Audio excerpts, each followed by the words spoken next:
আমার ইয়াত উপস্থিত হব পৰা সকলো ৰাজ্যকে মোৰ ফালৰ পৰা অশেষ ধন্যবাদ দিছোঁ। কাৰণ আমি যোৱাকালিৰ পৰা বহু অপ্ৰীতিকৰ ঘটনা শুনি আছোঁ। কাৰিগাঁৱৰ উত্তৰ চাইডত গৌৰীনগৰ গাঁওখনত কি হৈছে, বহুত দুখ লগা কথা। যিবিলাক দুষ্কৃতিকাৰী, আমি দুষ্কৃতিকাৰীবিলাকক দোষ দিছোঁ নাইবা নিন্দা কৰিছোঁ। ইহঁতে যি কৰিছে।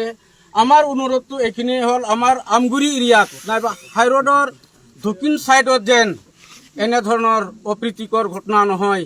আমি শান্তিপ্ৰিয় বসবাস কৰা মানুহ, আজিও আৰু ভৱিষ্যতলৈ যেন আমিও শান্তিপ্ৰিয়ৰে থাকিব পাৰোঁ, এইখিনিয়ে আমি সকলো ৰাজ্যলৈ অনুৰোধ জনাইছোঁ।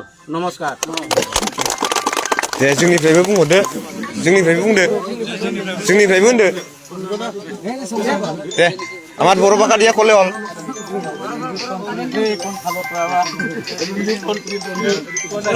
समनिफ्रायनो बे बिषयखौ लानानै गोबां गिदिंगासिनो दं। जों बेवहाय गोबां गामिनिफ्राय जों आदिबासि सान्थालिफोर आरो जों बर'फोर लोगो लानानै बे गाज्रि जाथायखौ निन्दा होनानै जोङो जाहाथे आरो बे जाथाया बांद्राय जाबावा बेखौ आसा खालामनानै जोङो गामि गिदिंदों आरो गोबांखौ जों कनभिन्स खालामदों जेन बे एक्सननि बिथोराव आरो रिएक्सन जाया, जाहाथे जों सान्थि थाबाय थानो हायो। बेखौ जों आसा खालामनानै जोङो बेवहाय खौसेयै जोङो ओरै आमगुरि, दलजरा, निउ आमगुरि अनेक बेबायदिनो बर' सावथाल गामि खौसे जानानै जों मोनसे मिटिं खालामनानै जों खौसेयैनो मोनसे टिम जानानै जों बे जायगायाव गिदिंगासिनो दं।